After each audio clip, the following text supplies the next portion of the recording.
Welcome to vibrant TV. నేను మీ రాజు. అసలు తాంత్రిక విద్యలు నిజంగా ఈ దేశంలో ప్రపంచంలో ఉన్నాయా? క్షుద్ర పూజల వల్ల ఏదైనా సరే జరగచ్చా? ఎందుకంటే మనము 2024లో ఉన్నాం. సైన్స్ ఇంత డెవలప్ అయింది.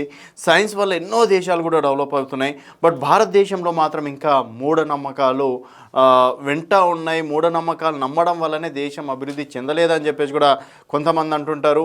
సో మరి సైన్స్ అంటే ఏమిటి, అసలు తాంత్రిక విద్యలు ఎంతవరకు నమ్మచ్చు అని మరిన్ని విషయాలు మాట్లాడడానికి ప్రస్తుతం మనతో పాటు రోహిత్ నందనాథ్ గారు ఉన్నారు. వారు తాంత్రికగా ప్రస్తుతం చేస్తున్నారు. సో మరి తాంత్రిక విద్యలు ఎంతవరకు కరెక్ట్? ఎందుకంటే ప్రతి ఒక్క రాజకీయ నాయకుడు కూడా ఈ మధ్య తాంత్రికుల దగ్గరికి కలవడం, ఎమ్మెల్యే అయిపోవడం, మంత్రులు అయిపోవడం, ఇంకేదో అయిపోవడం తాంత్రిక విద్యలతోటే సాధ్యమని రీసెంట్గా కర్ణాటక డీకే శివకుమార్, ఉప ముఖ్యమంత్రి డీకే శివకుమార్ కూడా కామాఖ్య అమ్మవారి గురించి కావచ్చు, మరికొంత దేవాలయాల గురించి కూడా మాట్లాడడం అనేది కూడా జరిగింది. ఈవెన్ రీసెంట్గా ఆంధ్రప్రదేశ్ మాజీ ముఖ్యమంత్రి జగన్మోహన్ రెడ్డి గారి విషయంలో కూడా కామాఖ్య అమ్మవారి పేరు కూడా బయటికి రావడం అనేది జరిగింది. సో మొత్తానికి తాంత్రికులు కామాఖ్య అమ్మవారి దగ్గర ఏం చేశారనేది మాట్లాడదాం. నమస్తే రోహిత్ గారు. జై మా. ఓకే రోహిత్ గారు, కామాఖ్య అమ్మవారి గురించి అంటే కొంతమరే చెప్తారా? ఎందుకంటే కామాఖ్య అమ్మగారు అంటేనే చాలా ఫేమస్. బట్ అమ్మవారి గురించి మధ్యకాలంలో రకరకాలుగా మాట్లాడడము, కమక అన్నట్టు కూడా కొంత వెకిలిగా మాట్లాడడం అనేది జరిగింది. సో ఈ తాంత్రిక విద్యలకు కూడా ఫేమస్. మామూలుగా అమ్మవారు అంటే పిల్లలు పుట్టని వారికో లేకపోతే వివాహాలు కాని వారికో ఇంకేదైనా దోషాలు ఉంటే వెళ్తారు. బట్ తాంత్రిక విద్యలకు కూడా ఫేమస్ అని చెప్పేసి అంటున్నారు. సో మొత్తానికి ఏంటండి కామాఖ్య అమ్మవారి చరిత్ర ఏంటి? అసలు ఈ తాంత్రిక విద్యలు అంటే ఏంటి? ఫస్ట్ థింగ్, కామాఖ్య క్షేత్రం అనేది ఒక పురాతనమైన ఆలయము. దాన్ని తంత్రపీఠ అంటారు. ఫస్ట్ థింగ్, దాని పేరే ద ప్లేస్ ఆఫ్ తంత్ర. మీరు కామాఖ్య క్షేత్రానికి ఎప్పుడైతే వెళ్తారో మీకు అడుగడుగున కనిపిస్తూ ఉంటుంది ప్లేస్ ఆఫ్ తంత్రిక్ అని. సో ఫస్ట్ థింగ్, మీరు అన్నట్టు కామాఖ్య అంటే కామాఖ్య అయితే కాలేదండి. I want to clarify this. కామాఖ్యకు ఒక చరిత్ర ఉంది. కామాఖ్య శక్తిపీఠం ఎలా ఏర్పడ్డది కూడా మీకు కొంచెం షార్ట్కట్లో వివరిస్తాను. ఎప్పుడైతే శివుడు ధ్యానంలో కూర్చొని ఉమానంద్ భైరవ్ ఎక్కడైతే బ్రహ్మపుత్ర నదిలో శివుడు తపస్సు చేసుకుంటూ కూర్చుంటాడు, రాక్షసులు దేవలోకాన్ని మొత్తాన్ని ఇబ్బంది పెడతా ఉంటారు. శివుడిచ్చిన వరమే అది, రాక్షసులకు అంతం లేదని. అది ఎట్లా మరి శివుడి దీక్ష భగ్నం చేయాలని ముల్లోకాలు ఉన్న దేవతలందరూ కూడా శివుని దగ్గర ఆరాధించడానికి వస్తారు. కానీ శివుడు ధ్యానంలో ఉంటాడు కదా, లేవడు. అప్పుడు ఏం చేస్తాడు? శ్రీ మహావిష్ణువు రతీదేవి కామదేవ్ని ఇద్దరిని శివుని దీక్ష భగ్నం చేయండి అని వాళ్ళ కోరిక. ఇది మా కోరిక, మీరు శివుని దీక్ష భగ్నం చేయండి అని కామదేవ్ని రతీదేవిని ఎప్పుడైతే బ్రహ్మపుత్ర నది పైన శివుడు కూర్చొని తపస్సు చేసుకుంటున్నాడో అక్కడికి వెళ్ళి మీరు శివ దీక్ష భగ్నం చేయండి అంటే కామదేవ్ ఏం చేస్తాడు? అనేక బాణాలు వదులుతూ ఉంటాడు శివు మీదకి. శివుడు మూడో కన్ను తెలిస్తే భస్మం అయిపోతారనే ఉద్దేశంతో అనేక బాణాలు ప్రసరిస్తుంటున్నాడు. అక్కడ దాన్ని ప్రజెంట్ చేస్తూ ఉంటాడు శివుడిని దీక్ష భగ్నం చేయడానికి. ఎంత లేపినా కూడా శివుడు మన జపం నుంచి బయటికి రాడు. అప్పుడు కామదేవ్ ఏం చేస్తాడు? బాణ్ వదులుతాడు. బాణ్ వదిలినప్పుడు శివుడు డైరెక్ట్ మూడో కన్ను తెరుస్తాడు. కామదేవ్ అక్కడనే మరణించిపోతాడు. ఓకే. మళ్ళీ దేవతల ప్రత్యక్షమై తనని మేమే పంపినాము, మీ దీక్ష భగ్నం చేయడానికే మేము పంపినాము, అది మా కోరిక, నువ్వు ఎట్టి పరిస్థితుల్లో కామదేవిని బతికించు అని శివుడిని ముక్కోడి దేవతలు ప్రార్థయపడతారు. అప్పుడు శివుడు ఏం చేస్తాడు?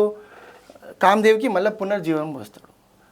అప్పుడు అక్కడ ఉన్న శ్రీ మహావిష్ణువు అందరు ముక్కోడి దేవతలు ఇక్కడ మా కోరిక నెరవేరిందంటే కామదేవ్ ఈ కామాఖ్య క్షేత్రానికి నీ పేరే పెడతాము అని కామాఖ్య క్షేత్రం ఏర్పడ్డదండి. ఓకే. కమక అంటే కామాఖ్య ఏర్పడలేదు. ఓకే. సో అమ్మవారి ప్రత్యేకత ఏంటండి? ఎందుకు అంతమంది వెళ్తారు? పొలిటీషియన్స్ కావచ్చు, వ్యాపారవేత్తలు కావచ్చు, ప్రతి ఒక్కరు ఈ మధ్యకాలంలో చాలామంది వెళ్ళడం అనేది. అక్కడ కామాఖ్య శక్తిపీఠంలో ఒక్క కామాఖ్య దేవత కాదు, దశమహావిద్యలు ప్రతి ఒక్కటి వ్యవస్థాపకమే ఉన్నాయి. అమ్మవారు స్వయంభు అక్కడ వెలిచారు. ఇక్కడ దశమహాయజ్ఞంలో 51 శక్తి పాటలు ఎక్కడక్కడ పడ్డాయనన్నాము, అక్కడ యోని పాట పడ్డది. ఇదంతా మీ అందరికీ తెలిసిందే, మళ్ళీ కొత్తగా నేనేం చెప్పిందిలే. కాకపోతే కామాఖ్యకి ఎందుకు అంత ఫేమస్ అని అంటే అక్కడ దశమహావిద్యలు అన్నీ ఉంటాయి. ఓకే. దశమహావిద్యలు కాళీ, తార, త్రిపుర సుందరి, భువనేశ్వరి, భైరవి, చిన్నమస్త, ధూమావతి, బగలాముఖి, మాతాంగి, కమలాత్మిక. ఓకే. దశమహావిద్యలు అక్కడ స్థిరపడి ఉన్నాయి. పురాణ కాలంలో అమ్మవారి యోని ఎప్పుడైతే అక్కడ పడ్డదో తనని రక్షించడానికి దశమహావిద్యలు అమ్మవారి 10 అవతారాలు అక్కడ వెలిచినాయి. ఓకే. సో నిజంగా అక్కడికి వెళ్తే అంత బాగా జరుగుతుంది అని చెప్పేసి నమ్మచ్చు అంటారు. ఒక్కొక్క దేవికి దశమహావిద్యలో ఒక్కొక్క దేవికి ఒక్కొక్క ప్రత్యేకత ఉంది. కాళీ ఉపాసన ఎప్పుడైతే చేస్తామో, కాళీ సాధన ఎప్పుడైతే చేస్తామో దానివల్ల మాకు వాక్శుద్ధి పెరుగుతుంది. ఓకే. భవిష్యత్ మనం చెప్పడానికి అమ్మవారి ఇచ్చే వరం అది కాళీదేవి. అట్లా తారాదేవి. ఒక్కొక్క దేవతకు ఒక్కొక్క సినారియో ఉంది. ఒక్కొక్క దేవతను ఆరాధిస్తే ఒక్కొక్క శక్తిని సాధకుడు సంపాదిస్తాడు. ఓకే. అందుకోసమే సాధన చేసుకోవడానికి కామాఖ్య శక్తిపీఠానికి వెళ్తాం. అయితే మీరు చూస్తే ఎంగగా అనిపిస్తున్నారు. తాంత్రిక విద్యలు అంటే సినిమాలలో రకరకాలుగా చూపిస్తారు, వేరే రకంగా ఉంటారు. సో మరి మీరు అంటే తాంత్రిక ఎట్లా, మీకు ఏమైనా ఇంట్రెస్టా లేకపోతే? నేను ఒక ఎంప్లాయీని, నా సాఫ్ట్వేర్ ఎంప్లాయీ. ఓకే. 2018 నుంచి నేను ఈ తంత్ర ప్రాక్టీస్ చేస్తున్నా. వాట్ ఈస్ తంత్రం అంటే తనయతి విస్తారయతి విపుల్ జ్ఞానం సాధయే మంత్రస్య రహస్యం ఇది తంత్రం. ఇది తంత్రం యొక్క డెఫినేషన్. యాక్చువల్గా ఈ తంత్రం డెఫినేషన్ ఎందుకు అని అంటే మంత్రం యొక్క రహస్యాన్ని ఏ విధంగా సాధన చేసి మనం గ్రహించగలుగుతామో అది తంత్రం. ఓకే. మంత్రం యొక్క గొప్పతనం ఏంటిది అనేది, ఆ రహస్యాన్ని మనం ఏ విధంగా అయితే సాధన చేసి నేర్చుకుంటామో అది తంత్రం. ఇది నాకు చిన్నప్పటి నుంచే నాకు అమ్మవారంటే చాలా విపరీతమైన భక్తి. దాంతో నేను తంత్ర పూజలు ఇష్టంతో నేర్చుకున్నాను. I did not stop my job. నా జాబ్ నేను చేసుకుంటేనే నేను ఇష్టంతో తంత్ర పూజలు నేర్చుకున్నాను. బట్ ఇప్పటివరకు ఎవరిపైన మేము ప్రయోగించలేదు. మేము దీన్ని మంచికి మాత్రమే వాడతాము. ఎవరైనా నిజంగా ఇబ్బంది ఉన్నది, నాకు ఈ ప్రాబ్లం ఉన్నది అది అని చాలామంది మన దగ్గరకు వస్తారు. అప్పుడు వాళ్ళకు మనము ఏదో మాతోనే అయ్యే సొల్యూషన్ మేము చెప్పి పంపిస్తాం. But it's not my profession. కాదండి, ఇప్పుడు ఇంత టెక్నాలజీ ఉంది, ఇంత హాస్పిటల్స్ ఉన్నాయి కదా. సో ఒక్కొక్కసారి మనం స్కానింగ్లో చూసినా ఎక్కడ చూసినా కూడా ఏం కనబడవు యాక్చువల్గా చూడాలంటే. బట్ మీలాంటి వాళ్ళ దగ్గరికి వెళ్తేనే సెట్ అవుతుంది అని చెప్పేసి చాలామంది భ్రమపడుతుంటారు. కొందరికి అదేంటో కానీ కొందరికి అయితే సెట్ అవుతుంటుంది కూడా. ఏంది అక్కడ ఏం మంత్రం వేస్తారు మీరు, ఏం మూలికలు ఇస్తారు, ఏం ఇంజెక్షన్ లాంటిది ఇంకేమైనా వేస్తారా తెలియకుండా? తంత్ర అనేది 6 కారణం 6 కారణంతో ముడిపడి ఉంటుంది. మారన్, మోహన్, ఉచ్చాటన్, వశీకరణం, స్తంభన్, విద్రేషణం. 6 కారణాలు ఉంటుంది.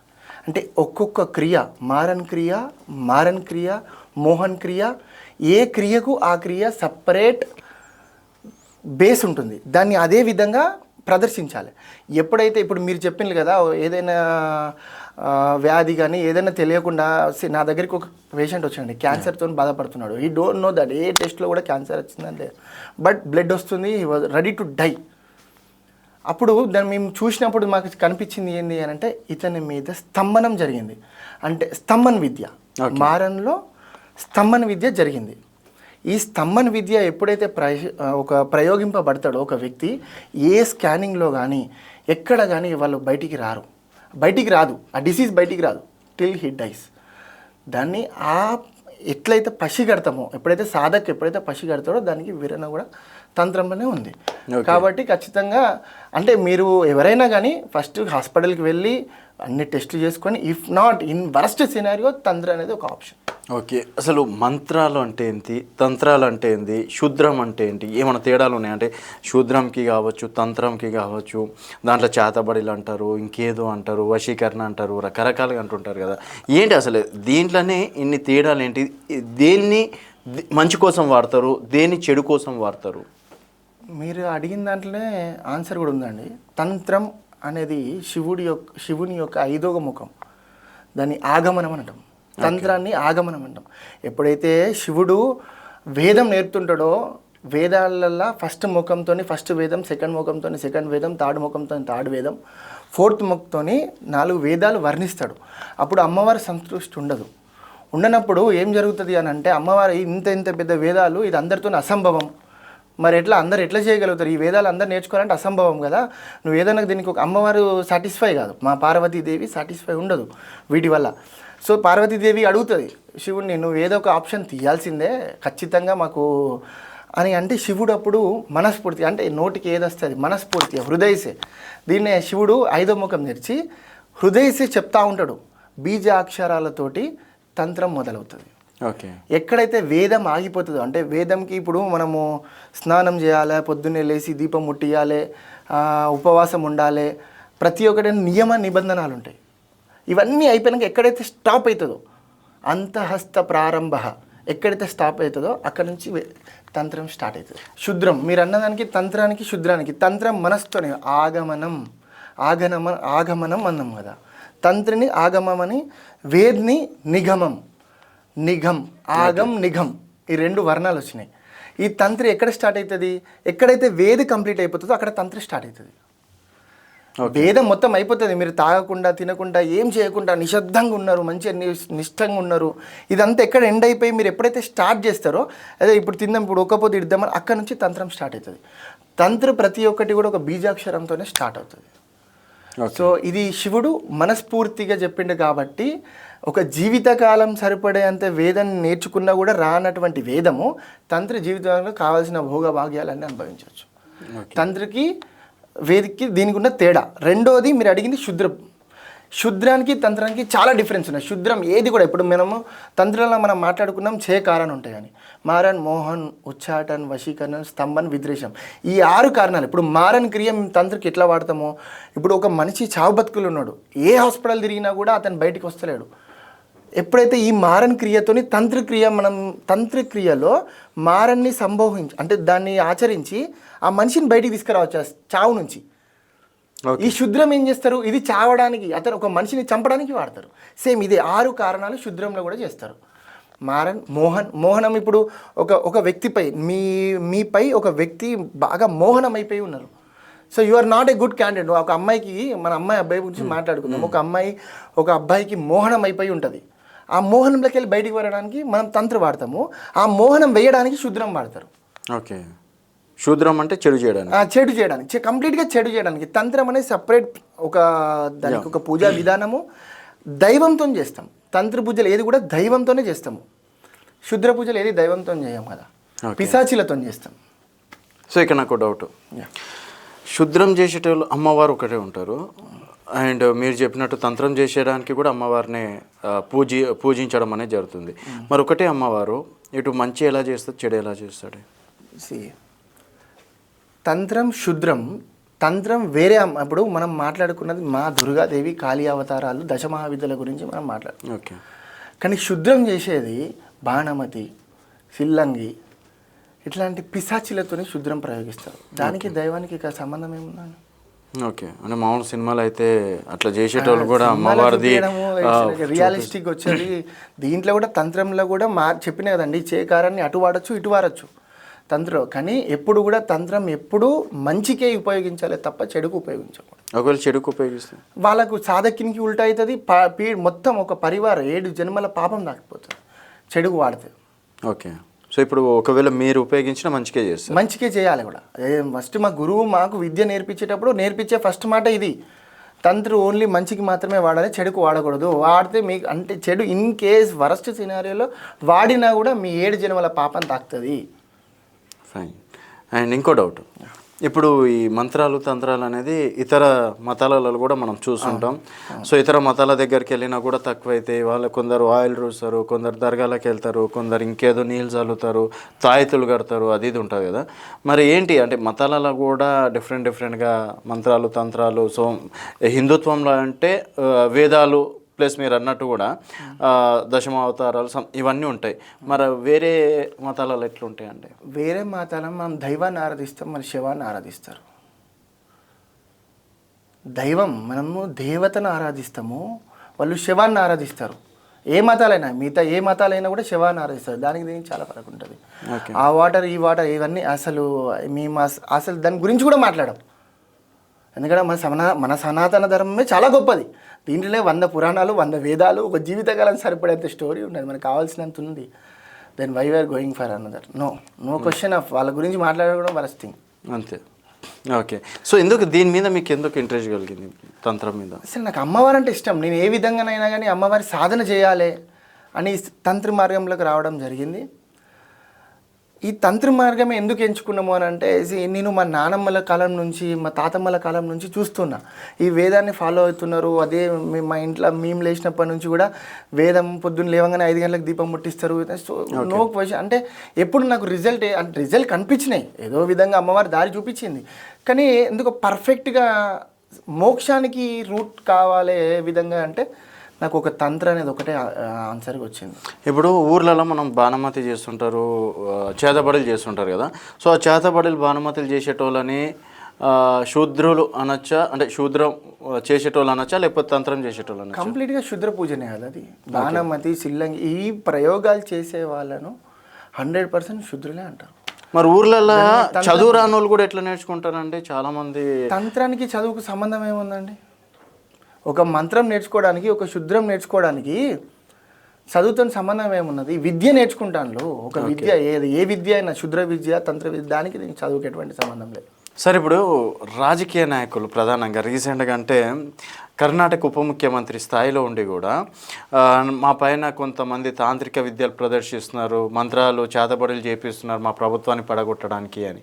అండ్ జగన్మోహన్ రెడ్డి గారి విషయంలో కూడా వారిపైన చేతబడి జరిగింది, అందుకని పడిపోయింది అని చెప్పేసి, అండ్ దానికి సంబంధించి చండీ యాగాలు ఇట్లాంటివి కూడా చేస్తుంటారు కదా. సో నిజంగా ఒక మనిషి పైన టార్గెట్ చేసి తనని తంత్రాలు మంత్రాలు చేతబడులు చేస్తే నిజంగా వర్కౌట్ అవుతుంది అనుకోవచ్చా?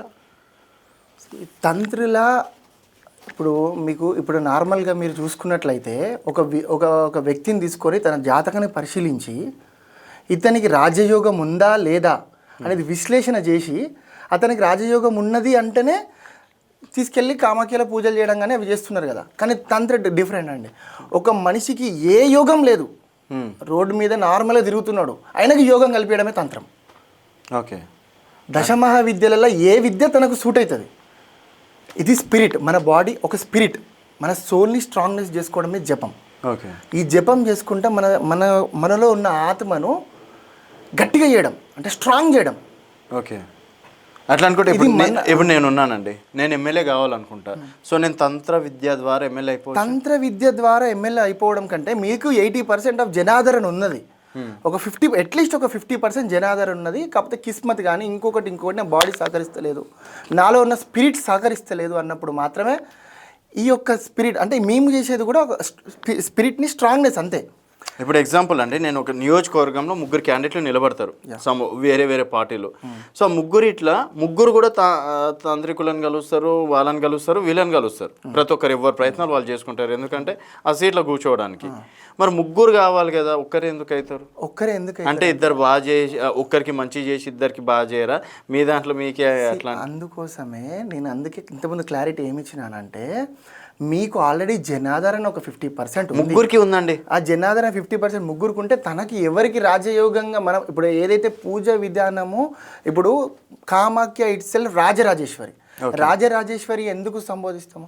రాజరాజేశ్వరి అంటేనే రాజ్యాన్ని ఇచ్చే తల్లి, ఒక మనిషికి రాజ్యాన్ని ఇచ్చే తల్లి. తన జపాన్ని ఏ విధంగా అయితే ఒక సాధకుడు కానీ ఇప్పుడు మీరు పూజ చేయించుకోవడానికి వచ్చిందండి, మీకు పర్ఫెక్ట్ మీ బాడీకి ఏదైతే, మీ సోల్కి ఏదైతే శక్తి సూట్ అవుతుందో ఆ శక్తిని జపం చేసి దాన్ని దారపోసినప్పుడు మాత్రమే ఆ శక్తి మీకు పనిచేయడం స్టార్ట్ అవుతుంది. అంతేగాని ఏదో నీకు ఇలా పూజ చేసినా రేపు పొద్దున నువ్వు ఎమ్మెల్యే అయిపోతావు అని అంటే అవరము. ఓకే, అట్లా. సో ఇప్పుడు బిజినెస్లో కావచ్చు, దేనికైనా కానీ మీ బాడీకి ఏ శక్తి సూట్ అవుతుంది, అసలు ఏమైంది మీకు, మీ డిఫాల్ట్ ఏంటిది, ఏ జన్మల పూర్వజన్మల తప్పు లేకపోతే ఈ జన్మల మాది గడియలు బాగాలేవా, మన గడియలు బాగాలేవా, దాన్ని బట్టి అసలు ఆ కుండల్ని తయారు చేసి ఆయనకి ఏం కావాలి, ఫస్ట్ ఆయనకి ఆ స్పిరిట్కి ఏం కావాలి, ఆ స్పిరిట్ని మనం ఇచ్చినప్పుడు తనని మనం సక్సెస్గా చూడొచ్చు. తప్ప ఒక రోజులో నైట్లో పూజ చేసుకుంటే నేనే సీఎం కావాలని పూజ చేసుకుంటా కదా. ఓకే, వాళ్ళకి వీళ్ళకి ఎందుకు చేస్తాను. అండ్ చాలామంది ఉంగరాలలో కూడా ఏదో చేసి పెడితే దానికి సంబంధించి కనుక ఉంగరాల్లో పెట్టుకుంటే కూడా దాని నుంచి స్టార్ తిరుగుతుంది అని చెప్పేసి ఆ మధ్యకాలంలో నేను కొంతమంది సెలబ్రిటీలను కూడా చూసిన. ఎప్పుడు లేనిది ఉంగరం చేతికి వచ్చింది, ఈవెన్ చంద్రబాబు నాయుడు గారికి కూడా వాడారు. ఆ ఉంగరం పెట్టుకున్నందుకు ఈరోజు సీఎం అయ్యారు అని చెప్పేసి కూడా కొంతమంది సోషల్ మీడియాలో. ఉంగరాలు రిప్రజెంట్ సమ్ గ్రహాలను రిప్రజెంట్ చేసేది ఉంగరాలు. మన గ్రహస్థితి బాగాలేదన్నప్పుడు ఏదో ఉంగరం పెట్టుకుంటే నెగిటివ్ ఎనర్జీ అనేది ఇంపాక్ట్ కాకుండా ఉంటుంది తప్ప, but it will not change your complete destination. Okay, అది మీ మొత్తం డెస్టినేషన్ చేంజ్ చేస్తుందని మాత్రం అసలు హైలీ ఇంపాసిబుల్. కాకపోతే ఆ గ్రహం యొక్క నెగిటివ్ ఎనర్జీ ఇంపాక్ట్ కాకుండా మిమ్మల్ని కాపాడగలుగుతుంది అంతే. ఇప్పుడు ఈ తాంత్రిక విద్య అంటే ఏంది ఒక ముక్కలో చెప్తారా కొంచెం డీటెయిల్స్గా అసలు? తాంత్రికం అనేది ఒక ముక్క చెప్పేది కాదు భయ్యా. చాలా పెద్దది. తంత్ర అనే సబ్జెక్టే చాలా గొప్పది, పెద్దది. ఒక మనిషి తలుసుకుంటే ఏదైనా చేయడం, ఇక్కడ ఉన్న వస్తువు ఇక్కడ జరగడానికి ఒక తంత్రతోనే సాధ్యం. అది తంత్ర మేము ఫస్ట్ జనరల్గా కాళీ విద్య తీసుకుందాం. తంత్రలో కాళీ విద్య శివారూఢం మహాభీమాం ఘోరదంష్టానం అని ఒక శ్లోకం ఉంటుంది. అంటే శవ ఆరాధనతో సహా తంత్ర విధానం అంటే అది ఈజీ కాదు. తంత్ర విధానంలో ఫస్ట్ శివారాధన, శ్మశాన ఆధారణ, మంత్ర సాధన, యంత్ర సాధన, దీంతోపాటు మోక్ష సాధన. ఒక మనిషికి అన్ని సుఖ సంతోషాలతో పాటు భోగ భాగ్యాలతో పాటు మోక్షాన్ని దారి చూపించేదే తంత్రం. ఓకే. మీ దాంట్లో కూడా వర్గాలు అవి ఉంటాయి? మా దాంట్లో ఎటువంటి వర్గాలు అనేది ఏముండదు. మేమంతా అల్టిమేట్ మేము సైనికే. ఓకే. మామూలు స్వామీజీలకి మీకు తేడాలు ఏంది? ఇప్పుడు ఎగ్జాంపుల్ బయట చాలా మంది స్వామీజీలు వస్తున్నారు, వారి కాలు మొక్కితే అది అయిపోతుంది, వాళ్ళు పూజ చేస్తే ఇంకేదో అయిపోతుంది, నేను చెప్పిందే నిజము, వాళ్ళు విడాకులు తీసుకుంటారంటే విడాకులు కూడా తీసుకుంటున్నారు అని చెప్పేసి కూడా రకరకాలుగా చూస్తున్నాం బయట. అంటే వాళ్ళని తాంత్రికులు అనొచ్చా, శుద్రులు అనొచ్చా, అంటే శుద్ర విద్యలు ప్రయోగించే వాళ్ళు అనొచ్చా, లేకపోతే మామూలు పూజారులు అనొచ్చా? మీకు వాళ్ళకి తేడా ఏంటి? నార్మల్గా సాధన చేసేవాళ్ళు, వేదం నేర్చుకొని పూజలు చేసేవాళ్ళు రెండు వేరు. సాధన చేసి తంత్ర సాధన, ఒక మంత్రం ఉపదేశం తీసుకొని తంత్ర సాధన చేసి ఆ స్వయం అనుభవం ఇచ్చిన వాళ్ళు ఎవ్వరు కూడా, మీరు అన్నారు కదా ఇంతమంది కాళ్ళు మొక్కే, అసలు సాధన చేసే వాళ్ళు ఎవరు కూడా కాళ్ళు మొక్కనివ్వరండి. నిజంగా సాధన చేసే వాళ్ళు ఎవరు కూడా కాళ్ళు మొక్కనివ్వరు. మీరు చూసుకున్నట్లే గొప్ప వాళ్ళ దగ్గర కూడా పోనీయరు, మన కాళ్ళ మీద దగ్గర పోనివ్వరు. ఓకే. ఈ కాళ్ళు మొక్కి ఇది వేదం నేర్చుకున్న వాళ్ళు, అది వాళ్ళ ఇండివిజువల్, డిపెండ్స్ అపాన్ ఇండివిజువలే. బట్ సాధన చేసే వాళ్ళైతే ఎవరు గురువు ఫస్ట్ వదిలేస్తాడు, ఎవరి కాళ్ళు మొక్కనివ్వద్దు, ఎవరి కాళ్ళు మొక్కేదిలే, ఎవరిని మొక్కనిచ్చేదిలే. అది మాత్రం ఈ తంత్రంలో ఉంది. సాధన చేసే వాళ్ళు ఎవరైనా వచ్చి సడన్గా కాళ్ళ మీద పడ్డా కూడా వాళ్ళ నెగిటివ్ ఎనర్జీ అంతా మనం మొయ్యాల్సి వస్తుంది. ఓకే. కాబట్టి అంత ఈజీగా కాళ్ళ మీద పడడము. సో మీరు ఒక ఐటీ ఎంప్లాయీ అన్నారు. ఒక ఐటీ ఎంప్లాయీ ఉండి ఇది మనకు జరుగుతుంది, ఈ శుద్ర విద్యలు, ఈ తాంత్రిక విద్యలు, మనం దీంట్లోకి వెళ్ళడం అవసరమా అని చెప్పేసి ఎప్పుడు అనిపించలేదా మీకు? ఫస్ట్ ఎప్పుడైతే తంత్రుల అనుభవం లేనప్పుడు ఎంత చేసినా, ఎంత జపం చేసినా అరే ఇదే ఉంది కదా. ఎప్పుడైతే కుండలి సాధన చేస్తామో, పంచమకారాలతో మేము కుండలి సాధన ఎప్పుడైతే స్టార్ట్ చేస్తామో అప్పటి నుంచి అన్ని భావాలన్నీ మారిపోతాయండి.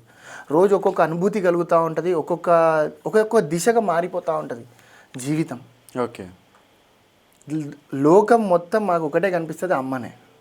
ఇప్పుడు అంటే మనకి కాశీలో అఘోరాలు ఉంటారు, మరి వాళ్ళకి తేడా ఏంది మీకు వాళ్ళకి? అఘోరాలకు మాకు తేడా ఏంటంటే మేము తంత్ర పూజలు చేస్తాం. తంత్రులనే ఇప్పుడు ఏదైతే శివుడు మనం ఫస్ట్ మాట్లాడుకున్నామో, 5th మొహం నుంచి మాట్లాడేటివన్నీ ఆగమనం అన్నాం కదా.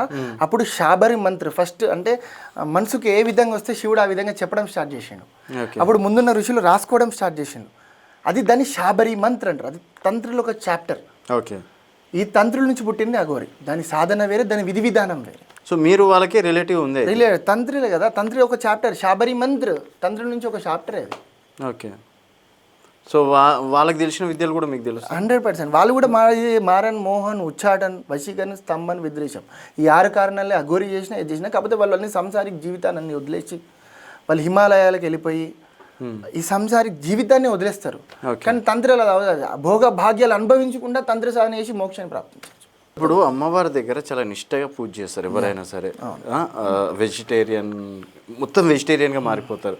మరి అదే అమ్మవారి దగ్గర మీరు మాంసం, మద్యం రకరకాలుగా పెడతారు కదా. అవును. మరి అమ్మవారు ఎట్లా స్వీకరిస్తారు? మీరు అమ్మవారి ఒక విగ్రహాన్ని చూసిల్లా, కామాఖ్యాదేవి విగ్రహాన్ని చూసిల్లా మీరు? ఒక చేతిలో షరాబ్ మందు ఉంటుంది, ఇంకో చేతిలో మైథునం, ఒక జంట, ఒక కపుల్ ఇంకొక చేతిలో బంధించి ఉంటుంది. మద్యం స్వీకరించినప్పుడు, ఈ మైథున సాధన చేసినప్పుడే నేను ప్రాప్తించాను అమ్మవారు సింబాలిక్గా చెప్తుంది కదా. మీరు ఇవన్నీ మనుషులు క్రియేట్ చేసుకున్నది. ఏ అమ్మవారు, ఏ దేవి దేవతలు ఒక హత్యని కావచ్చు ఇట్లాంటివి ఎంకరేజ్ చెయ్యరు అని చెప్పేసి చాలా మంది పండితులు చెప్పిన. అవును, పండితులే చెప్పింది కదా. ఆదిశంకరాచార్యుల వారు పంచమకారాలను బంద్ చేయాలి, అక్కడ బలి విధాన్ని బంద్ చేయాలని కామాఖ్యకు వెళ్ళినప్పుడు, ఇప్పుడు కూడా కామాఖ్యలో ఆదిశంకరాచార్యుల పక్కన మఠం ఉంటుంది, ఒక విగ్రహం ఉంటుంది ఆదిశంకరాచార్య, తను బంద్ చేయడానికి చాలా ట్రై చేసాడు. మరి ఎందుకు కాలేదు? ఒకవేళ ఇన్ కేస్ అది శాస్త్రంలో లేదు, అమ్మవారికి లేదు, మరి అప్పుడు ఆదిశంకరాచార్యులు మొత్తం ప్రపంచం అంతా బంద్ చేసిండు కదా, మరి కామాఖ్యలు ఎందుకు బంద్ చేయలేదు? అమ్మవారే స్వయంగా డిబేట్ దిగింది అప్పుడు ఆదిశంకరాచార్యతో. ఓకే, ఇది శాస్త్రంలో ఉన్నది, శాస్త్రం విరుడుగా ఏది లేదు. కాదండి. ఇప్పుడు మా ఊరు పొలిమేర అమ్మవార్లు ఉంటారు ప్రతి ఒక్కరికి, మైసమ్మ అమ్మవారు, పోషమ్మ అమ్మవారు, ప్రతి ఒక్కరి ఊర్లలో ఉంటారు.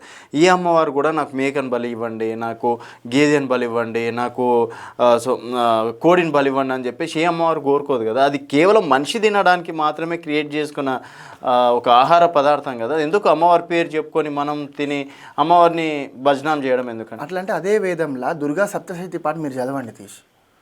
దుర్గా సప్తశతి పాటల ఫస్ట్ పెట్టేదే బలి కదా. నువ్వు మహిషాసురుని ఎందుకు బలిస్తుంది అమ్మ? ఎందుకు బలిస్తుంది అన్న? నాకు తెలిసిన స్టోరీ వచ్చేసి ఆయన రాక్షసుడు చాలా మంది ప్రజల్ని పట్టి పీడిస్తుంటే ముల్లోకాలను కూడా ఏమంటారు అటు ఇటు చేస్తుంటే అందరు వెళ్ళి మొక్కితే అప్పుడు అమ్మవారు ఆదిపరాశక్తి అయ్యి మరి బలే కదా. మహిషాసురుడు కూడా బలే, అమ్మవారు బలిస్తేనే కదా అమ్మవారి ఆ స్థాయిలో ఉన్నది. మహిషాసుని బలిస్తేనే కదా అన్న అమ్మవారు ఆ స్థాయికి వచ్చింది. మహిషాసుని ఎందుకు బలించింది? ఒకవేళ మహిషాసుని బలించకపోతే ఈరోజు మనం ఇట్లా మాట్లాడుకుందామా? రాక్షసుల రాజ్యం అయిపోతుంది. రాక్షస సంహారణే కదా. రాక్షసాన్ని మనలో ఉన్న అహాన్ని, చెడుని అంతం చేయడమే బలి. ఓకే, బట్ నేనేమంటున్నా ఇక్కడ మీరన్న ప్రకారం గేదెలను బలిస్తారు కొంతమంది. మహిషాసురుని బలిస్తాం. మీరు గేదె అంటున్నారు, మేము దున్నపోతుని బలిస్తాము. అది మహిషాసురు వాహనం కాబట్టి దున్నపోతుతోని అమ్మవారి శాంతి కోరుకుంటాం. దానికి కూడా ఒక విధి విధానం ఉంది. కామాఖ్యలో ఎవరు ఇప్పుడు మీరు పంచబలి చేయండి, మీరు దున్నపోతుని బలి ఇవ్వాలి 5 రకాలు అంటే పంచ రకాల బలి ఇస్తాము అని ఏదైతే చెప్తున్నారో, ఇక్కడ ఫస్ట్ ఒక మహిషాసుని బలించే ముందు ఒక సాధకు తన శక్తిని ఉపయోగించి ఒక మనిషికి ఏం కావాలంటే ఇప్పుడు మీ కోరిక ఉన్నది, ఆ కోరిక నెరవేర్చడానికి నేను ఎంత జపం చేయాలో అంత జపం సాక్రిఫైస్ చేసిన తర్వాతనే, ఆ జపం సాక్రిఫైస్ అయిన తర్వాతనే మహిషాసుని బలిస్తాం తప్ప ఏదో వచ్చిండ్లు అక్కడ కామాఖ్యలో ఇట్లా చేయరండి. మీరు ఏదో ఒకటి వచ్చింది, దానికి ఒక సిస్టమ్ ఉంది. పంచమకారాలు బలి ఏ విధంగా వాడాలి అనే దానికి ఒక సిస్టమ్ ఉంది. అదే సిస్టమ్తో ఫాలో అవుతుంది. జోబీ కర్నాయా సిస్టమ్సే కర్నాయా. ఓకే, శివాల దగ్గర మీరు ఏం చేస్తారండి? శివాలయం దగ్గర కదండి, శవం మీద కూర్చొని మేము సాధన చేస్తాం. అది కూడా శివ సాధనే. శవం మీద కూర్చొని సాధన చేసేది కూడా శివ సాధనే. దాంట్లో మళ్ళీ వేరే ఏం శుద్ర పూజలు సాధన చేయడం ఉండదు. శవం మీద కూర్చున్న, శ్మశానంలో కూర్చొని, ఎక్కడ కూర్చొని శవం మీద, శివంతో సమానం అని నేను అనలే కదా. ఓకే, శివంతో సమానం కంటే శివం మీద కూర్చొని మేము సాధన చేస్తాను ఫీల్ అవుతాం తప్ప ఒక శివం మీద కూర్చొని సాధన చేస్తున్నాం ఏ రోజు ఫీల్ కాము. రెండోది, శ్మశానంలో కూర్చున్నప్పుడు కూడా భూత పేతాలను మేము కంట్రోల్లో పెట్టుకోవడానికి మాత్రమే శ్మశాన సాధన చేస్తాము. అది కూడా మాకు రక్షాబంధం వేసుకున్న తర్వాతనే ఈ భూత పేతాలను కంట్రోల్లో పెట్టుకోవడానికి మేము శ్మశాన సాధన చేస్తాం. ఇప్పుడు శ్మశానాల దగ్గర వెళ్తారు కదా, అంటే చాలా మంది నిజంగా ఆత్మలు తిరుగుతాయా? నిజంగా భూతం అవుతారా మనిషి అనేటోడు? ఇప్పుడు 11 రోజుల వరకు నిజంగా తిరుగుతాడా? ఇప్పుడు ఒక మనిషి చనిపోయిన తర్వాత 11 రోజులు ఆత్మ అక్కడ తినడానికి సింబాలిక్గా కానీ ప్రూఫ్ కూడా అయినాయి కదా. ఇప్పుడు సైంటిస్టులు కూడా కొంతమంది వీడియోలు పెట్టి ఆత్మ తిరుగుతుంది అని కూడా చూపించాలి కదా. దాన్ని నేను చెప్పడం ఎందుకు? నిజంగా ఉంటాయి, ప్రతి 100% ఉంటాయి. ప్రతి ఒక్కరిది కొంతమంది ఆత్మలు ఇంకా ఎక్కువ రోజులు కూడా ఉంటాయి. అంటే you have more years to leave. నీకు వయసు అయిపోలేదు, నీకు ఇంకా ఎక్కువ జీవించే యోగ్యం ఉన్నది. అయినా కూడా కొన్ని మారణ క్రియలు చేయబట్టి మీరు చనిపోయినంటే మీ ఆత్మ శాంతించదు, మీ ఆత్మ అక్కనే ఉంటుంది. ఓకే, అప్పుడు మేము సాధన చేసేటప్పుడు మాకు కానీ ఎట్లాంటి ఆత్మలు ఏమైనా కనిపించినా మోక్షాన్ని ప్రార్థిస్తాం. మీతోటి అయితే అంటే మా సాధనే అది, మాతోనే అవుతుందని చెప్పాం. మేము చేసే సాధనే అది. మీరు ఎప్పుడన్నా ఆత్మలను చూసిండ్రు? ఇప్పుడు మేము ఎప్పుడు ఆ శ్మశానంలో కూర్చున్నా ఏదో ఒక ఆత్మ కనిపిస్తూనే ఉంటుంది కదా. దగ్గర రాకుండా మా దగ్గర మాకు దండకం ఉంటుంది, అన్ని ఈచ్ అండ్ ఎవ్రీథింగ్ సెక్యూర్ ఉంటాం మేము కూడా. ఓకే, సో ఇప్పుడు ఆత్మలకు పని హాని చేస్తే దే డోంట్ హ్యావ్, ఎందుకంటే ఆత్మకి ఒక శరీరం ఉండదు, ఏది ముట్టుకోలేదు, ఎక్కడ టచ్ చేయలేదు. బట్ ఒక ఆత్మ అనేది కోపంగా ఉన్న వాళ్ళ మీదనో లేకపోతే ఇంకో వ్యక్తి మీదనో వారికి హాని చేయాలంటే చేస్తుందా? ఒక ఆత్మ ఒకరికి హాని చేయడం అనేది ఉండదు. ఓకే, కాకపోతే ప్రయోగం అనేది ఖచ్చితంగా హాని చేస్తుంది. ఒక ఆత్మతోటి ప్రయోగం చేసి ఇప్పుడు మీరు అన్నట్టు క్షుద్ర పూజ అన్నాం కదా, ఆ క్షుద్ర పూజల ద్వారా ఒక ప్రయోగం ద్వారా ఒక మనిషిని హాని చేసి తప్ప ఒక ఆత్మ ఎప్పుడు హాని చేయదు. దానికి ఆ స్ట్రెంత్ కూడా ఉండదు. ఒక స్ట్రెంగ్త్. ఇప్పుడు సరే అండి, ఒక చనిపోయారు, తన ఆత్మ 11 రోజులు తిరుగుతుంది. ఆ కుటుంబ సభ్యులని కావచ్చు, తనకి శత్రువులు ఎవరైనా ఉండేటోళ్ళని ఆత్మ ఏమైనా పగబట్టి ఏమైనా చేయగలరు? పగబడితే చంపేయాలి కదా. శత్రువులు అందరూ బతికి ఉంటారు నాకు తెలిసి, ఎవరు చనిపోరు. ఆత్మకి అంత స్ట్రెంగ్త్ ఉండదు. ఫస్ట్ థింగ్, ఆత్మ కెనాట్ డూ ఎనీథింగ్. అది చూసుకుంటూ ఉండడం తప్ప ఆత్మ ఏం చేయలేదు. కాకపోతే మీరు అన్నట్టు ఒక మనిషిని ఒక వ్యక్తిని, వాళ్ళ ఎనిమీస్ ఎవరైనా ఉన్నారో వాళ్ళని హాని చేయడానికి ఈ పూజలలో భాగంగా ఈ పిశాచులను వాడతాం. ఓకే. ఈ పిశాచులతోటి శత్రువులు. పిశాచులు అంటే ఎవరు? మళ్ళీ మీరు అన్నారు కదా శుద్ర పూజలని, ఆ శుద్ర పూజలలో పూజించేది పిశాచులను. పిశాచులు కూడా ఆత్మలేనా? ఆత్మలే. అవి మోక్షం దొరకక కొరిమి దయ్యాలు అంటాం కదా, మనం వినే ఉంటాం కదా కొరిమి దయ్యాలని. అవి పిశాచిగా మారిపోతాయి ఎక్కువ రోజులు మోక్షం దొరకక. అవి పిశాచిగా. మరి అవిటికి కూడా ఎటువంటి అవి ఉండదు కదా ఆత్మ అనేది? ఏదైనా కానీ ఏదైనా ప్రయోగం ద్వారానే, ఏది చేసినా ఒక పిశాచిని ప్రయోగం ద్వారానే. నార్మల్గా అంటుకుంటాయి, దానివల్ల నెగిటివ్ ఎనర్జీ ఇంపాక్ట్ అయ్యి మీకు మంచి పని కాకపోవడం, మీరు ఎటైనా వెళ్ళినా కూడా మీ వర్క్ కాకపోవడం, నెగిటివ్ ఎనర్జీ అనేది ఇంపాక్ట్ అవుతుంది బాడీ మీద. 100% ఒక పిశాచి మీ బాడీ మీద ఉంది అని అంటే అది ఏదో విధంగా మీకు చెడు చేయడానికి ట్రై చేస్తూ ఉంటుంది. బట్ నెగిటివ్ ఇంపాక్ట్తో మీరు సర్వైవ్ అవుతారు, కానీ it can't kill you. Okay. So దేవుడు ఉన్నాడు అయితే? దేవుడు ఉన్నాడు, దయ్యం కూడా ఉన్నాడు, రెండు ఉన్నాయి. నమ్మచ్చు అయితే? నమ్మాలి. నమ్మకపోతే చాలా ఇబ్బందులే. ఇప్పటికే కలియుగంలో దేవుడు దయ్యాన్ని రెండే నమ్మేది. సార్ మీరు ఆత్మలని చూసిన ఆత్మలతో చూడడం వరకే. ఆత్మలకు భాష అంటూ ఉంటుందా? ఫస్ట్ థింగ్ ఆత్మ మాట్లాడదు. భాష గురించి తర్వాత ముచ్చట. ఇప్పుడు ఆత్మ వచ్చి మీతో మాట్లాడేది ఎందుకు మాట్లాడుతుంది? అది ఇంపాసిబుల్. దానికి శక్తి ఉంటుంది కదా, ఒక బాడీ ఉండదు. ఒక ఆత్మకు దానికి స్పిరిట్ మాత్రమే ఉంటుంది. స్పిరిట్ కాండ మీలో కూడా స్పిరిట్ ఉంది కదా, అది బయటకు వచ్చి మాట్లాడదు. ఆత్మ ఆకారం ఎట్లా ఉంటుంది? మీ మనిషి ఆకారంలోనే ఆత్మ ఉంటుంది. వైట్గా సినిమాలో చూపించినట్టు స్పిరిట్ ఒక సోల్. ఓకే. ఏ విధంగా ఉంటుందో అదే విధంగా ఆత్మ కూడా ఉంటుంది. మీలో ఉన్న సోల్ కూడా అదే ఆత్మ. ఇప్పుడు ఈ తాంత్రిక విద్యలు ఎవరైతే తెలిసిన వాళ్ళు ఉన్నారో మళ్ళీ ఇప్పుడు దాన్ని వేరే విద్యలకు ఉపయోగించుకుంటారు అనుకోవచ్చా? అంటే శూద్ర విద్యకి మారుతారా అట్లా కొంతమంది ఏమైనా ఉంటారు? అంటే తంత్ర విద్యలు అమ్మవారిని పూజించేటువంటి విద్యలు. అమ్మవారిని నిజంగా ఎవరైతే పూజిస్తారో ఎట్టి పరిస్థితుల్లో వాళ్ళు చెడు అయితే చేయరు. ఓకే. చెడు చేసే వాళ్ళు అమ్మవారిని పూజించారు.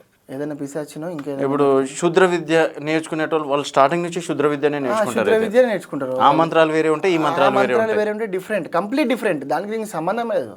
ఇది తంత్రం శివుడు బోధించింది. సో మంత్రాలకు కూడా చింతకాయలు రాలుతాయి అయితే? ఇప్పుడు చింతకాయలు రాలే కానీ అది మాడగొట్టచ్చు. మంత్రాలతో చింతకాయని మాడగొట్టచ్చు. రాల్చే అంత శక్తి మంత్రానికి ఉండదు. అంటే దాన్ని స్వయంగా రాల్చలేము, బట్ ఆ చెట్టు మీద చింతకాయని మాడగొట్టచ్చు ఒక మంత్రంతో. ఇప్పుడు పంచమకారాలు అని చెప్పేసి మీరు అంటున్నారు, అందులో మద్యం ఉంది, మగువ కూడా ఉందా? మగువ, మద్యం, శరీరం అంటే అన్నీ అని చెప్తున్నారు కదా. పంచమకారాలు మద్యం, మాంసము, మత్స్య ఫిష్, ఓకే, మైథునం, మంత్రం. ఈ 5 ఈ పంచమకారాలు దేనికి వాడతాము అని అంటే మద్యం వాడేది ఏకాగ్రత కోసం. ఒక సాధకుడు ఏకాగ్రత అంటే ఇప్పుడు మీరు నార్మల్గా పూజ చేసుకుంటూ కూర్చోండి, మీ మైండ్ డిస్టర్బ్ అయిపోతుంది. ఓకే. మీరు ఒక కాడ కాన్సన్ట్రేట్ చేసి పూజ చేయలేరు. ఎప్పుడైతే క్రియ మాకు క్రియ ఉంటుంది, ఒక సిస్టమ్ ఉంటుంది. ఆ సిస్టమ్తో ఎప్పుడైతే చేస్తామో ఎప్పుడు వాడాలనో మద్యం అప్పుడు వాడితే ఆ ఏకాగ్రత పెరుగుతుంది.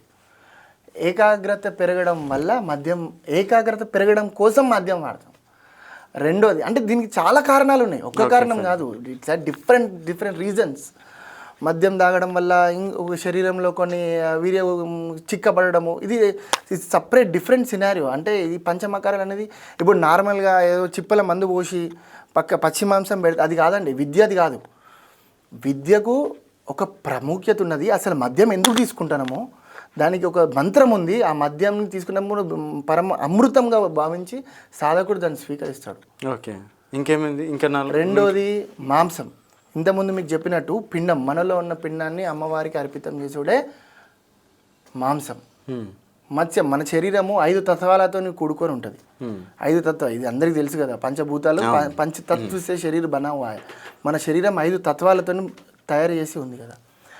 ఆ తత్వంని నాశనం అంటే దాన్ని ముక్తి కోసం ఇప్పుడు జల్ తత్వం ఉన్నది. జల్ తత్వం విముక్తి కావాలి అంటే మత్స్య స్వీకరించుకుంటా, దాని మంత్రం పఠించుకుంటా, మత్స్య మీద ఉన్నటువంటి మహువ దాన్ని వదలవడం.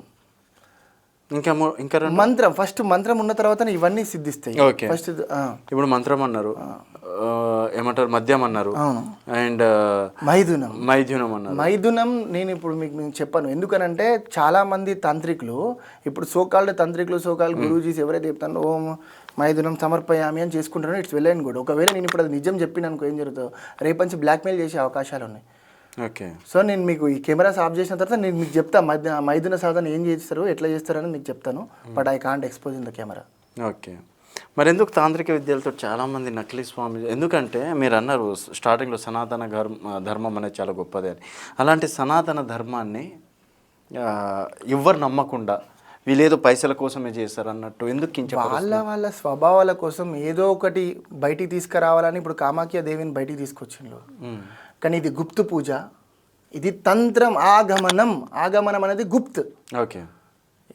శాస్త్రంలో ఉన్నటువంటి ఆగమనం పద్యం నేను చెప్పింది కాదు కదా, అది గుప్తు ఉంటుంది కదా, అది గుప్తుగానే ఉండాలి. మీరు పూజ చేసి వీడియోలు తీసి యూట్యూబ్లో పెట్టడం ఏంటి? అది గుప్తు పూజ. ఎప్పుడైతే అది గుప్తు బహిరంగం అయిందో అది వామాచారం ఎట్లయింది? ఓకే. అది దక్షిణాచారం కిందకి వస్తుంది కదా, వామాచారం ఎట్లయింది? అది నువ్వు ఎప్పుడైతే వీడియో తీసి బయటికి పెట్టినావు. సార్ ఇంకోటి, మీరు మత్తరిచ్చిన నీళ్ళు ఉంటాయి, అవి మనం వేరే వాళ్ళకి దాపుతాం. సో మీరు అన్న మంచి దాంట్లోనే అంటున్నాను నేను. ఇప్పుడు భార్యాభర్తలు విడిపోవడం సో అట్లా ఉన్నప్పుడు కూడా ఆ వాటర్ తాగిస్తే చాలు కలిసిపోతారని చెప్పేసి, దాని వాటర్ తాగిపిస్తే కలిసిపోవడం కంటే ముందు దానికి కావాల్సిన క్రియ ఏంటిదో దాన్ని మంత్రంతో చేసి మత్తరిస్తారు. ఏ మంత్రం అయినా ఏదో మంత్రం చదివినను ఇప్పుడు దీన్ని నేను ఇంప్లిమెంట్ చేస్తా అంటే అవ్వదు భయ్యా. ఆ మంత్రం ఫస్ట్ మనకు ఇప్పుడు ఒక మంత్రం జపించి సిద్ధి చేసుకోవాలి. ఏ మంత్రమైనా పర్లేదు తంత్రులా, అది సిద్ధి చేయించుకున్నప్పుడు అది పని చేయడం స్టార్ట్ చేస్తే కానీ సిద్ధి లేకుంటే ఏ మంత్రం పనిచేయదు. ఏదో చదివినామా మమ అంటే ఆ మంత్రం సిద్ధించిన వాటర్ని ఇస్తే డెఫినెట్గా క్రియ 100% క్రియ స్టార్ట్ అవుతుంది. అంటే ఏ క్రియను మనం ఇంప్లిమెంట్ చేస్తాం అంటే ఇప్పుడు మీరు అన్నారు భార్యాభర్తలను కలపాలి, అంటే మోహనం చేయాలి. వీళ్ళిద్దరిని మోహనం క్రియ ద్వారా వాటర్ కానీ ఫుడ్ కానీ ఏది కానీ ఎప్పుడైతే మనం పర్ఫెక్ట్గా సిద్ధించిన మంత్రంతో సిద్ధించిన వాటర్ తాగిపిస్తే 100% మోహనం అవుతారు. ఇంకోటి భర్తని లోపరుచుకోవడానికి భార్యలు ఏదేదో రకరకాల ఫుడ్ సనాతన ధర్మాన్ని కాపాడేటోళ్ళమే నాశనం చేసేవాళ్ళం. లోపరుచుకోవడం ఉండదు. ఆ భార్యాభర్తలు ప్రతి ఒక్కరి ఇంట్లో సమస్య కాబట్టి నేను అడుగుతున్నాను. అదే భార్యాభర్తలు సుఖంగా ఉండడానికి మాతాంగి దేవత ఆరాధన చేస్తే భార్యాభర్తలు సుఖంగా ఉంటారు. అది ధర్మం పద. భర్తను లోపరుచుకోవాలి, భార్యను లోపరుచుకోవాలి, ఇది నాట్ అలౌడ్ ధర్మంలో. ఓకే. సో ఫైనల్గా ఏం చెప్తారంటారు తంత్రం గురించి? తంత్రం అనేది ఒక్క రోజులో చెప్పేది కాదు. ఫస్ట్ థింగ్ ఇప్పుడు నేను చెప్పింది కూడా బేసిక్ కొంచెం వరకే సబ్జెక్ట్. దీని ఇంకా మనం నెక్స్ట్ సిట్టింగ్లో కూర్చుందాం, నీట్గా ఎవాబులేట్ చేసుకుందాం. ఏ దేవత దేనికి పనిచేస్తుంది, అసలు ఏ దేవతను ఆరాధిస్తే ఎటువంటి శక్తులు వస్తాయి సాధకుడికి అనేది. ముఖ్యంగా కామాఖ్య అమ్మవారి దగ్గరికి వెళ్ళినప్పుడు ఏం చేయాలి, ఎలాంటి జాగ్రత్తలు తీసుకోవాలి, అమ్మవారి దగ్గర ఎలాంటి అమ్మవారిని దర్శించుకోవడమే మహాభాగ్యం. సబ్కా అవకాశం నీ అవుతా భయ్యా. అమ్మవారి అనుగ్రహం లేకుండా నువ్వు ముట్టుకోలేవు. ఇప్పుడు ఏదైనా ఒక అమ్మాయి ఉంది, గో అండ్ టచ్ హర్, ఒకసారి పోయి మాకు ముట్టుకోండి, కొడుతుంది, 100% కొడుతుంది. అది అమ్మవారి యోని, private part. How can you touch without her permission? Okay. ఆమె పర్మిషన్ లేకుండా నువ్వు ఎలా ముట్టుకోను? అక్కడికి పోవాలంటే అవకాశం ఉండాలి, ఖచ్చితంగా శక్తి పెట్టాలి. అది అమ్మవారి అదేనే కాదు, ఏ పార్ట్ ముట్టుకోవాలన్నా కూడా మనకు ఖచ్చితంగా అమ్మవారి అనుగ్రహం ఉంటే తప్ప మనం తాకలేము. రెండోది నేను ఒకటి మీ ద్వారా అందరికి చెప్పదలుచుకున్నా, కామాఖ్యకు వెళ్ళండి అక్కడ పూజలు చేయండి అని అందరు చెప్తున్నారు తప్ప, కానీ అక్కడ క్షేత్రపాలకుని దర్శనం చేసుకోకుండా ఆ యాత్ర కంప్లీట్ కాదన్న విషయం ఎవరు చెప్తలేరు. ఓకే. ఉమానంద్ భైరవ్ ఎక్కడైతే తంత్రి పుట్టిందో, ఉమానంద్ భైరవ్ బ్రహ్మపుత్ర నదిలో ఒక కొండ మీద అక్కడ నుంచి ఫేరీలో వెళ్ళాలి మనము, పడవలో వెళ్తాము. ఆ లోపల శివుడు అమ్మవారి స్వరూపం ఇద్దరు కలిసి ఒక లింగం ఉంటుంది, స్వయంభూ. అది ఓకే. అది దర్శనం చేసుకుంటే కామాఖ్య యాత్ర పూర్తి అవుతుంది. వితౌట్ దర్శనం నో, మీ కామాఖ్య పోయి కూడా ప్లస్ ఖచ్చితంగా భైరవ్ దర్శనం, ఉమానంద్ భైరవ్ దర్శనం చేసుకున్న తర్వాతనే కామాఖ్య నుంచి రిటర్న్ అండి. అనవసరంగా అంత దూరం పోయి మీరు కూడా సమయం వేస్ట్ చేసుకోకండి. కామాఖ్య దర్శనం అయింది అని అంటే ఖచ్చితంగా ఉమానంద్ భైరవ్ దర్శనం కావాల్సిందే. ఓకే. సో అక్కడికి వెళ్ళి కానీ ఒకరి పదవి పోవాలి, ఒకటి నాశనం కావాలి, ఇంకేదో కావాలని మొక్కుకుంటే నాశనం కావాలనుకుంటే మనం ఫస్ట్ నాశనం అవుతాం. ఎవరైనా ఈ తంత్రి ఉపయోగించి ఎదగాలని కోరుకోవాలి తప్ప నాశనం కావాలని కోరుకునేదే లే. ఓకే. సో తంత్రం అనేది మంచికే 100% మంచికే. ఒక సాధకుడు వేదంలా నువ్వు 100 సంవత్సరాలు నేర్చుకున్నది తంత్రంలో 12 సంవత్సరాలలో నువ్వు నేర్చుకోవచ్చు. అండ్ ఇంకో ఫైనల్ డౌట్ పురోహితులకు అర్చకులకి తాంత్రికులకి శుద్రులకి శుద్రం చేసే వాళ్ళకి ముగ్గురికి తేడేందండి? శివుడు ఫస్ట్ ముఖంతో వేదం 1 చెప్తాడు, సెకండ్ ముఖంతో వేదం 2 చెప్తాడు, మొహంతో చెప్తాడు. ఓకే, దాన్ని వేదంగా వర్ణిస్తారు, బుక్లో పెట్టుకుంటారు. అదే బుక్కులు నేర్చుకొని ఆ వేదాన్ని పఠిస్తూ వాళ్ళు సనాతన ధర్మాన్ని కాపాడుతున్నారు కదా. హృదయసే శివుడు హృదయంతో చెప్పింది తంత్రం. ఓకే, అమ్మవారి ఒత్తిడితోటి ఎప్పుడైతే శివునితో డిబేట్ జరుగుతుంది అక్కడ కూడా నువ్వు ఇంత పెద్ద వేదం ఇచ్చి నువ్వు సాధారణ మానవుడు ఎట్లా చేయగలుగుతాడు వేదాన్ని? ఇంతకన్నా చదవరికి అని జీవితం అయిపోతుంది కదా. నాకు హృదయంతో నేర్చుకునేది తంత్రం అనేది హృదయకే భావం, హృదయం యొక్క భావాన్ని భావంతో నేర్చుకునేది తంత్రం. వేదం మోక్సే అంటే ముఖం చూసి బుక్కులను బ్రాహ్మణులు పురోహితులు వేదాలు మీరు తంత్రం మనసు హృదయ సే కర్తా జో భీ కర్నా హై హృదయ సే. శుద్రులు శుద్రం చేసేదానికి తంత్రానికి సంబంధమే లేదండి. వాళ్ళు వేరే చాప్టర్, వాళ్ళ చాప్టర్ మీకు సంబంధం లేదు, మాకు సంబంధం లేదు. పురోహితులు వీళ్ళు అనేది మీకు సంబంధం. వాళ్ళు వేదం, మనము తాంత్రికం. ఓకే, వాళ్ళు ఇష్టతో చేస్తారు, మనం నాన్ వెజ్ మందు సబ్ చల్తే. అందుకే చెప్తున్నా క్లియర్, వేదం ఎక్కడైతే ఎండ్ అవుతుందో అక్కడి నుంచి తంత్రం స్టార్ట్ అవుతుంది. అంటే మీరు డైలీ పొద్దున్నే లేచి నైట్గా స్నానం చేసి మీరు అట్లాంటప్పుడు బ్రాహ్మిన్స్ వాళ్ళు మాంసం అవి భుజించవచ్చు. వాళ్ళు వేదం చేస్తున్నారు కదా, వేదంలో లేదు, ఎక్కడ వేదంలో ఏ చాప్టర్లో లేదు. ఫైన్. ఇప్పుడున్న కొంతమంది అయితే సాయంత్రం వెళ్ళంగానే కొంతమంది వేదం చేసే వాళ్ళు ఎవరు కూడా మాంసం ఇవి చేయరు, దక్షిణాచారంలో పూజలు చేస్తారు. మేము చేసేది కంప్లీట్గా వామాచారం, మేము చేసేది సాధన, పూజలు కాదు సాధన. ఓకే, ఏ టైంలో చేస్తారు మీరు? మేము అర్ధరాత్రి, అంటే మేము చెప్పొద్దు పూజలు ఎట్లా చేస్తాము ఏదైనా మేము ఫోటోలు చూపించడం కానీ అవి ఏం చేయొద్దు. బట్ తంత్రి ఏ పూజ కానీ రాత్రి జరుగుతుంది. ఓకే, అమావాస్య పౌర్ణమి మాకు గ్రహణం ఇవన్నీ మాకు బర్త్డే లాంటివి. తంత్రిక పుట్టినరోజు ఏదంటే ఎగ్జాక్ట్లీ. సో నేనే కాదు భయ్య, చాలామంది ఇంకా ఇంటెలిజెన్స్ ఐటీ ప్రొఫెషనల్ వండుకుంటా తంత్రం నేర్చుకుని చాలామంది ఉన్నారు. ఆంధ్రాలో చాలామంది ఉన్నారు, ఈవెన్ తెలంగాణలో ఆల్సో చాలామంది వాళ్ళు బయటికి కూడా రారు. ఎప్పుడు ఇది గుప్తు పూజ, గోప్యంగానే జరగాల. నువ్వు రోడ్డు మీద పెట్టామంటే అది గుప్తు కాదు, వామాచారం. వామాచారం కానే కదా అది. నీ శక్తి లాస్ అయితే తప్ప గెయిన్ కాదు దానివల్ల. పచ్చి మాంసం అనేది అసలు ఏ పద్ధతి లేదు. ఇప్పుడు మనకు 4-5 పద్ధతులు. మీరు పచ్చి మాంసం భుజిస్తారా? లేదు, పచ్చి మాంసం అనేది ఏ పద్ధతిలో లేదు. ఏ పద్ధతి అంటే మా పద్ధతి అనే కాదు, గణపతి పద్ధతి లేదు, శివ పద్ధతి లేదు, సౌర పద్ధతి లేదు, వైష్ణవ పద్ధతి, ఏ పద్ధతిలో పచ్చి మాంసం నైవేద్యంగా పెట్టిందేలే. కానీ నైవేద్యంగా నేను కొన్ని వీడియోలు చూసిన, నైవేద్యంగా పచ్చి మాంసం పెడుతున్నారు. అసలు ఆ శాస్త్రంలో లేనే లేదు, ఏ శాస్త్రంలో లేదు. ఫైన్ అండి. సో మొత్తానికి తాంత్రిక విద్యలో మంచి కోసమే ఉపయోగిస్తారు, డెఫినెట్గా డౌటే లేదు దాంట్లో, 100%. సో శివుడి 5వ ముఖమే తంత్రం, ఆగమనం. సో మంత్రాలకు చింతకాయలు రాలవు కానీ చింతకాయని చెయ్యొచ్చు. ఎగ్జాక్ట్లీ. సో కామాఖ్యమ్మ వారి దగ్గర కోరుకునేది అదే. అంటే కామాఖ్య అనేది కోరికలు నెరవేర్చి ఉంటుంది. అంటే కామదేవ్ ఎప్పుడైతే కోరిక నెరవేర్చిండో అప్పటి నుంచి అది కామాఖ్య క్షేత్రం. అంటే కామాఖ్య కోరిక నెరవేర్చింటాడు తల్లి, ఎటువంటి కోరికైనా నెరవేర్చారు. దశమహావిద్యలో ప్రతి దేవతకు ఒక్కొక్క ప్రత్యేకత ఉన్నది. ప్రతి దేవతను ఆరాధిస్తే, ఏ దేవతను ఆరాధిస్తే ఏం ఫలితాలు లభిస్తాయో కూడా మీకు కంప్లీట్గా నెక్స్ట్ చాప్టర్లో చెప్తాను. ఓకే అండి, థ్యాంక్ యూ సో మచ్. డెఫినెట్గా మరోసారి కలుద్దాం. జయమా. ఓకే అండి. సో నేను కూడా దాని గురించి తెలుసుకొని మరి మిమ్మల్ని అడిగే ప్రయత్నం చేస్తాను. థ్యాంక్ యూ అండి.